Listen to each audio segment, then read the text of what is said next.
Welcome to the Tudor Dixon Podcast. I am so excited that we have Speaker Mike Johnson with us today. Actually, with us. Usually we do this where we're kind of in a different spot. So this is very exciting to me. And it's very exciting to me because it's such an unusual year. We have talked all about how this is different than anything we've ever seen. But it was an unusual year for you, too. This is an unusual election season. So you've taken a lot of grief over what's happening in government, in the House. How much does that change with a Donald Trump presidency? Oh, dramatically. I mean, this has been a challenging year. I will make 1 year as Speaker October 25th, and in some ways it seems like 7 years, Peter. It's been such a wild ride. As I joke, only half-jokingly in Washington, I'm so tired of making history. You know, I just want normal Congress again, but nobody knows what that looks like anymore. So we're in uncharted waters, unprecedented times as a nation, and what's required is a steady hand at the wheel, principled leadership. You know, I still think of myself as a Reagan Republican, and we're trying to hold fast to the principles that made us the greatest nation in the history of the world. Donald Trump is the leader now to do that. I'm absolutely convinced he's going to win this election. I believe we're going to win the Senate, and we're going to grow the House majority, win the White House, the Senate, and the House together. That'll give us unified government. So we're going to be in a totally different situation than we have been for the last year or 2 years. When you have unified government, we'll be able to actually implement the policies and the principles that we all believe in and prefer and know are necessary to save the republic. Trump is ready to be aggressive, and we are as well. So we'll have a very aggressive first 100 days agenda, and then we'll go right through that and beyond it. And we'll turn this country around. We have the greatest nation in the history of the world.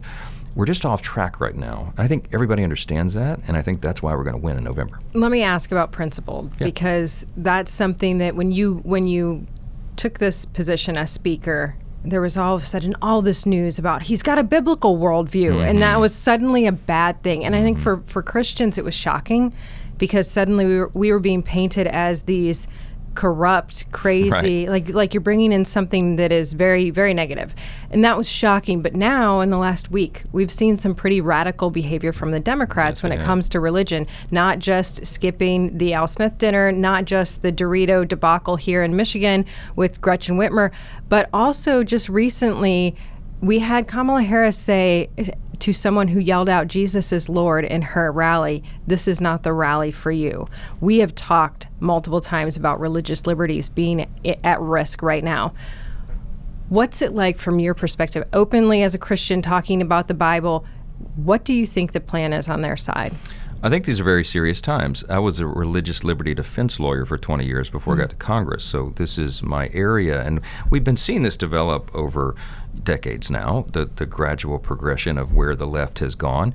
This is not your father's Democratic Party. They are now led by people who have open disdain for the Judeo-Christian principles that made our nation and the admonitions of the framers themselves. I mean, remember, it was George Washington, our first president, who famously said, when they asked how we can keep this republic, this grand experiment in self-governance, he said, well, in his farewell address, of all the dispositions and habits which lead to political prosperity, religion and morality are indispensable supports. And then John Adams, our second president, comes next. He said it even more plainly. He said, our Constitution was made only for a moral and religious people. It is wholly inadequate for the government of any other. Which they would actually agree, because they would be the ones trying to throw the Constitution away. Exactly. So that's the scary thing about it. Well, yeah. So, I mean, the idea now, though, that you have leaders of the Democratic Party who have open disdain for the principles, even now for the expression of religion in the public square, for those who want to live out their faith. I mean, this was essential to who we are as a people. We're one nation under God, you know, and we forget that. We do that at our peril. If you walk into the House chamber, you see the admonition right above the Speaker's rostrum, you know. It's in God that we trust. And Reagan also said very succinctly, if we ever forget that we're one nation under God, we'll be a nation gone under. We're in a battle right now to preserve the basic principles of the republic. You know, I talk a lot about what I call the 7 core principles of American conservatism, because people say, oh, you're a conservative. What are you trying to conserve? Well, I'm glad you asked. It's things like individual freedom, limited government, the rule of law, peace through strength, fiscal responsibility, free markets, human dignity, secure borders, you know, the things that made us who we are. They're in jeopardy right now because the other party has open disdain for those things. They envision for us, Tudor, that we would be something entirely different. They want us to be some sort of European-style, borderless, socialist utopia, right? And we all know that's a dangerous fool's errand. This election cycle is not just ours versus D's. I mean, it is Republican versus Democrat, but it's deeper than that. It's about a battle between two completely different visions, and we understand we've got to hold fast to who we are, and they're trying to change us, and that's what's on the ballot. Well, I find it fascinating that they want this open border, but then you see we obviously have the Ukraine situation where we're fighting on the border of Russia and Ukraine, and you have Governor Shapiro of Pennsylvania, who was almost chosen as the vice presidential candidate on their side, signing the bombs to protect that border. Yeah. When you see that, I mean, how do you reconcile that they will not, and they talk about this border bill, people don't even understand that they had senators that voted against the border bill, but also they had a letter come out from the ACLU to their senators saying, do not vote for this border bill. So it's not, they say Donald Trump did this. It's all a lie. It's all propaganda. But how does the Democrat, you said it's not our father's Democrat Party, how does the Democrat Party, the supposed anti-war party, reconcile having one of their governors sign bombs? I don't think they can. That's part of the problem. It's the reason that Kamala Harris and all the Democrats all up and down the ballot, running for Senate and the House all over the country, they run campaigns based on fantasy and not fact. I mean, they're terrified of their record, the inconsistencies in the record, and how radical it is. And so they're running campaigns on rhetoric instead. And we've been going around the country, and we have just an extraordinary crop of candidates. We recruited this cycle to flip blue seats to red. All of our incumbents in the House and the Senate are out saying the same thing. Look, this election is about policy, not personality. It's about record, not rhetoric. And you have to look at what they've actually done, how they've delivered, and what an abysmal failure it's been. I mean, the border is the best example of that. And it is an absolute catastrophe. And they did it intentionally, Tudor. That's what's so really alarming about this. I mean, Biden and Harris, the border czar, and Mayorkas, who we impeached as the first sitting cabinet secretary to be impeached in U.S. history, desperate times calling for desperate measures, they opened the border wide, and they knew that it would be a catastrophe. I mean, they understood. They know as well as we do that fentanyl is the leading cause of death for Americans aged 18 to 45. Well, and they won't criticize China, which drives me crazy. Right. Because that's all coming from China. Yes, and flowing, the cartels put it all together, manufacture it, and they send it right over the border, the ingredients coming from China. They know that we have all these dangerous people in the country. They know that trafficking is this great scourge. They admit to losing hundreds of thousands of minors in the system that are now... And think of how different the media is today from when Donald Trump was running, and in 2020 when they said, he separated these kids. You've never heard that. Unless a Republican talks about those children, you never hear about it. And it shocks me. That's why it is so important that we not only get Donald Trump into the White House, but we have to hold the House. Yes. So let's get to that. Yes. What seats are the most important? Where do people need help? What can we do in these last few weeks to push them through? Great question. We're traveling nonstop around the country. I've done events like we're doing here in Michigan today in 32 cities now in 40 states.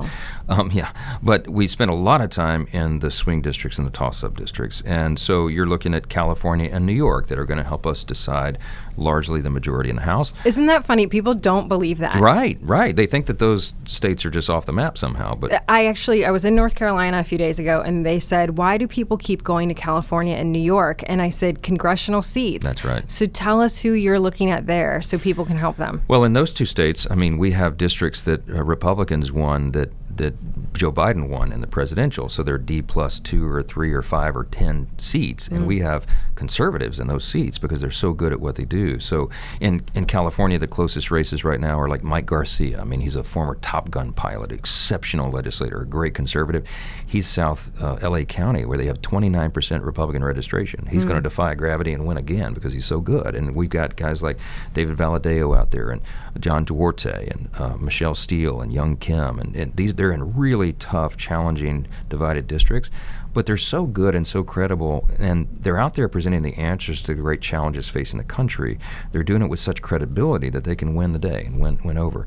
You go over to New York, and we have a number of members who rode Lee Zeldin's coattails somewhat in the governor's race. Right? He helped us huge in New York, and now they're up for their first reelect. So you've got guys like Molinaro and Lawler and LaLota and Brandon Williams up in the upstate part of the country. I mean, they're going to decide the majority because we got to hold all those seats.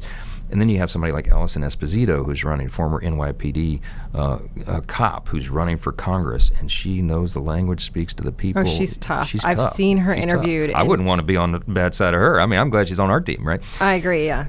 We just got a really great crop of candidates. And then in Michigan, the reason we're here is because Michigan is so critical to the outcome of the whole election across the board, from the top of the ticket on down. And we're out here today. We've got Paul Young out here, and he can flip this open seat and make it red again. And I mean, that kind of story is repeated all around the country. We just feel very bullish about November. Look, I've been traveling nonstop. I'm convinced that when the numbers are counted after this election, what will prove out is that we had an historic demographic shift in the electorate, that we had a record number of Hispanic and Latino voters, and Black and African American voters, and Jewish voters, and union workers, and people that have not always traditionally been in our party in large numbers. They are now, because they believe in Donald Trump and what he can deliver, and they believe in the recipe that we're presenting to get us out of this mess. I think we're hearing in Michigan, especially, and probably across the country, we are hearing from auto workers who are saying the mandates are killing us. And it's funny because I was actually talking to Will Kane on Fox this morning, and he made a really great comment, and I have to credit him with this, because he said they are out there saying, I don't care what kind of car you drive. And that's happening in Michigan. Alyssa Slotkin is saying that. Kamala Harris is saying, I don't care what kind of car you drive. But remember, they're mandating it. So ultimately, they don't care, because they know you'll have to drive an EV if they get their way. That is a perfect illustration of what we're talking about. It's record over rhetoric. The rhetoric does not match what they've actually done, and the mandates are destroying the auto industry, and no one wants that. I had a conversation with a colleague in Congress who's one of the more infamous progressives, and I said, I don't understand. You want to outlaw cars and trucks? Have you ever been to the South? Like, I'm from Louisiana. And I said, how are they supposed to get to work? And this colleague looked at me, not in jest, and said, well, they just need to take public transit. I said, my friend, that ain't a thing where I'm from, okay? We don't have public transit. There's no subways in northwest Louisiana, and there's sparse bus coverage. There are no trains. We have to drive our trucks. Like, what are you going to tell all these people? They're just going to sit at home? And how are you going to train? I mean, people that have never worked, they've never farmed, they've never been in manufacturing. Like, you don't move stuff in a bus. You don't carry it all with you. They're totally detached from reality. I mean, they don't understand what they're doing to the country. Some of them do. Most of them don't. And they're advancing this ideology at the expense of real people. And the people have had enough. People are frustrated, and they know who's causing the problems, and they're ready to move them out of their offices and put people in charge that have common sense and will do the right thing. And that's what we're offering. Well, in the state of Michigan, and I think this is probably something similar in California and some of these other states, where the grid is just at the edge. Yeah. We are constantly, I know California deals with blackouts. We've had power outages for weeks at a time in the middle of winter. There is no logical answer to putting more on the grid right now. It's asinine. It makes zero sense whatsoever. That's where I think we could really prove out, like, these people don't care about you. This is because donors want them to do this. Yes. This is because this works out financially for them. I mean, you've got even this radical clean agenda going into the ocean that's not clean. Right. It's crazy. And when you talk about conservatives and what do conservatives conserve? The environment too. Well, sure, we got to be good stewards of what God gave us, and that's a central part of our belief.